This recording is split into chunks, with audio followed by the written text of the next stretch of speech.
Okay sir, तो Lockie season 2 episode 2 is here finally and same last episode के जैसे ये वाला एपिसोड भी काफी तगड़ा था, एटलीस्ट मुझे तो लगा। और एक्चुअली मुझे तो पहले एपिसोड से ज्यादा अच्छा लगा टू बी ऑनेस्ट। अगेन अपने को कई सारे रेफरेंस देखने को मिले पास्ट मार्वल हिस्ट्री के, और साथ में लूकी के बारे में भी नई नई चीजें जानने को मिली, इसकी नई पावर्स भी देखने को मिली। ओवरऑल अगर बात करें तो एकदम परफेक्ट एपिसोड था। बट टाइम वेस्ट करने का कोई मतलब नहीं है, तो सीधे चलते हैं इसी वीडियो में। अपन बात करेंगे इस एपिसोड 2 के बारे में एकदम डिटेल में, सारी चीजों के बारे में। और उससे पहले आपको पता है क्या करना है, सब्सक्राइब वगैरह कर देना, महान कृपा होगी आपकी। So let's start. Last episode में लूकी को हल्की सी बीमारी लग गई थी, टाइम स्लिपिंग की। तो बोल सकते हो कि वो वाला एपिसोड पूरा इसी चीज के ऊपर ही बेस्ड था। और ये सेकंड एपिसोड देख के अपने को पता चल गया कि लूकी की वो टाइम स्लिपिंग वाली प्रॉब्लम भी सही हो गई थी लास्ट में। ऑल्दो जैसे ट्रेलर्स वगैरह में अपन देख चुके हैं, तो उस हिसाब से शायद लूकी की बीमारी वापस आ जाएगी आने वाले एपिसोड्स में। खैर, एपिसोड स्टार्ट होता है मस्त मार्वल स्टूडियोज के लोगों के साथ, और अपन आते हैं एक टाइमलाइन में। ये सेक्रेट टाइमलाइन होती है 1977 यूके लंदन।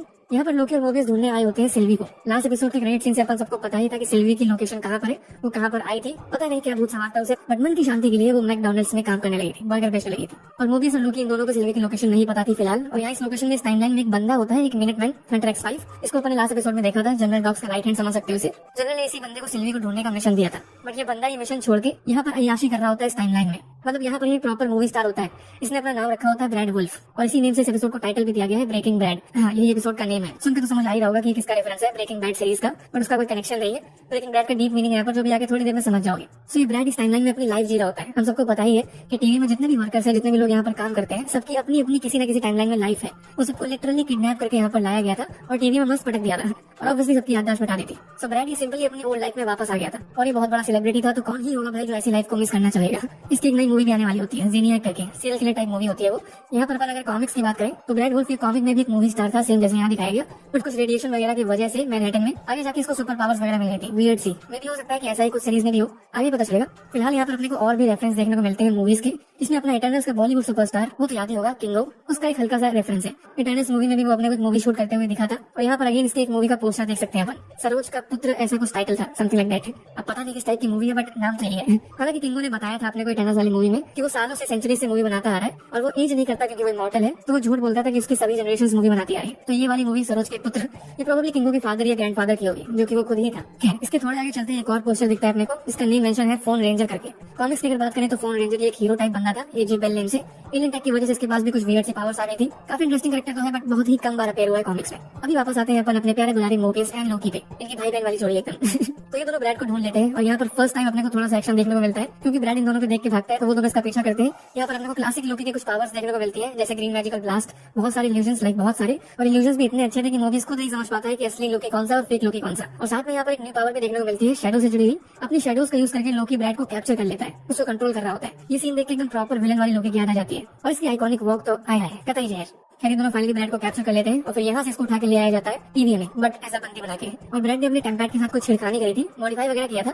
टेम्पैड्स तो याद ही होंगे, हर एक टीवी एजेंट के पास उनका टेम्पैड होता है, स्मार्टफोन की तरह समझ लो, जिसका यूज करके वो मल्टीपल टाइमलाइंस के बीच में ट्रैवल करते हैं। पर ब्रैड वाले टेम्पैड के साथ कुछ गड़बड़ तो होती है। इस वाले एपिसोड में तो एक्जैक्टली अपने को नहीं बताया गया कि मॉडिफाइड वाला टेम्पैड क्या करता है। ब्रैड का कहना था कि ये ट्रैकिंग करने से बचाता है बस, लेकिन यहाँ पर ये क्लियर कर दिया गया कि ये झूठ है। यहाँ तक कि इस चीज के लिए ओबी से भी ये लोग हेल्प मांगने गए थे, बट वो ठहरा बिजी बंदा, सबसे ज्यादा बिजी बंदा। तो टाइम नहीं था, क्योंकि सच में वो बहुत बिजी चल रहा होता है। उसके पास टेम्परल लूम वाली प्रॉब्लम होती है, वो स्टिल ओवरलोड हो रहा होता है, तो वो भी उसमें बिजी था। तो कुल मिला के इस एपिसोड में ये मिस्ट्री सॉल्व नहीं हो पाती टेम्पैड वाली। We have to wait for the next episode. Now यहाँ पर वो पॉइंट आता है जिस चीज पे नेम रखा गया इस एपिसोड का, ब्रेकिंग ब्रैड। ब्रैड को सीक्रेट्स पता होते हैं, स्पेशली ये पता होता है कि सिल्वी की लोकेशन कहाँ पर है, बस वो बता नहीं रहा होता। तो मोबियस और लोकी का फर्स्ट मिशन यही होता है कि कुछ भी करके ब्रैड को तोड़ो, उससे इन्फॉर्मेशन निकलवाओ, इसीलिए ब्रेकिंग ब्रैड है।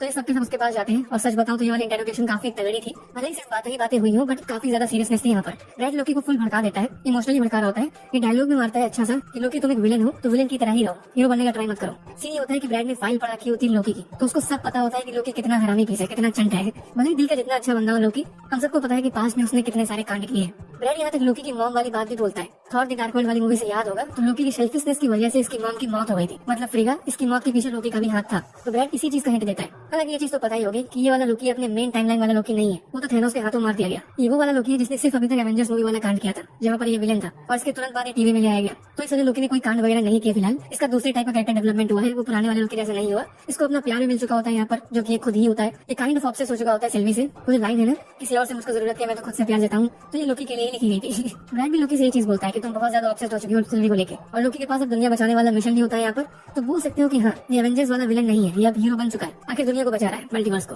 विलिस वाले इंटेरोगेशन में लोकी तो नहीं भड़कता ब्रैड की बातों से, बल्कि मोबियस भड़क जाता है जब ब्रैड मोबियस को वही सब बताने लगता है कि पूरा टीवी फेक है, हम सबके सब फेक है, यहाँ पर कुछ भी रियल नहीं है, किसी की कोई पहचान नहीं है, सबके सब बस किसी अननोन रीजन की वजह से काम कर रहे हैं। तो ये सब सुन के मोबियस ट्रिगर हो जाता है और इसीलिए एकदम खींच कर कंटाप मारता है ब्रैड को। तो इसलिए लोकी मोबियस को यहाँ से लेके जाता है थोड़ा शांत करने के लिए, कुछ खाने पीने जाते हैं लोग। यहाँ पर मोबियस खुद एग्री भी करता है कि हाँ, ये आउट ऑफ कंट्रोल हो गया था, और इसीलिए लोकी इसको अपनी दास्तान बताता है कि इसको जब गुस्सा आया था तो इसने क्या किया था। ये वही चीज बताता है कि जब ये अपने भाई थॉर और फादर से गुस्सा था, तो उस गुस्से की वजह से इसने पूरे न्यूयॉर्क में अटैक कर दिया था, वही एलियन इन्वेजन, सबको याद होगी। ये चीज आज से पहले कभी इसने खुद एग्री नहीं करी थी कि वो पूरा कांड इसके गुस्से की वजह से हुआ था। और ये उस इवेंट के बारे में भी बताता है कि इसने टोनी स्टार्क को बिल्डिंग से नीचे फेंका था क्योंकि माइंड स्टोन टोनी पे वर्क नहीं कर रहा था, तो वो भी गुस्से की वजह से ही फेंका था इसने। इसको काफी तगड़े वाले एंगर इश्यूज है। और ये चीज एक्चुअली एक मिस्ट्री थी आज से पहले तक कि क्या लोकी को माइंड स्टोन के बारे में पता था या नहीं। आई मीन इसके पास जो सेप्टर था, इसकी छड़ी, उसमें माइंड स्टोन ही था। ये चीज पहले क्लियर नहीं थी कि लोकी को ये बात पता है कि नहीं, बट अब जाके पता चल गई। लोकी खुद अपने आप से एग्री करता है कि हाँ, इसे ये चीज पता थी, और ये चीज के लिए भी एग्री करता है कि इसने इंफिनिटी स्टोन्स का प्रॉपर यूज नहीं किया था। याद होगा तो लोकी के पास 2 इंफिनिटी स्टोन्स थे, mind stone and space stone, but उनको यूज करना इसे नहीं आता था उस मोमेंट पे। बट फिर थैनोस आ गया और बाकी सबको तो पता ही उसने क्या किया। फिर वेल यहाँ पर मोबियस इसके बाद समझता है कि रेज, गुस्से की वजह से ऐसी गलतियां हो जाती है, और लोकी मोबियस से एक सवाल पूछता है काफी कायदे वाला कि मोबियस आखिर क्यों अपनी रियल ओल्ड वाली लाइफ के बारे में नहीं जानना चाहता। तो मोबियस इसका एकदम सटीक आंसर देता है कि इसको डर लगता है कि अगर इसकी ओल्ड लाइफ या फिर बोले तो उसकी रियल लाइफ वो इस टीवी वाली लाइफ से ज्यादा अच्छी हुई तो क्या करेगा। अगर वो लाइफ बुरी हुई इससे ज्यादा तो फिर तो कोई बात ही नहीं है, बट अगर वो लाइफ एकदम परफेक्ट हुई तो फिर ये तो एकदम तगड़ा वाला इमोशनल डैमेज हो जाएगा। फिर मोबियस काम पे फोकस नहीं कर पाएगा, इसका दिमाग वहीं पर लगा रहेगा। तो इसी वजह से जानना ही नहीं चाहता कि इसकी लाइफ कैसी थी, इसकी रियल लाइफ कैसी थी। हो भी सकता है कि मोबियस इसका रियल नेम भी ना हो, और तो मेरे हिसाब से आज नहीं तो कल इसकी ओल्ड लाइफ के बारे में अपने को दिखाया जाएगा, जरूर दिखाया जाएगा, क्योंकि मोबियस भी एक इंपॉर्टेंट कैरेक्टर तो है लोकी की स्टोरी में।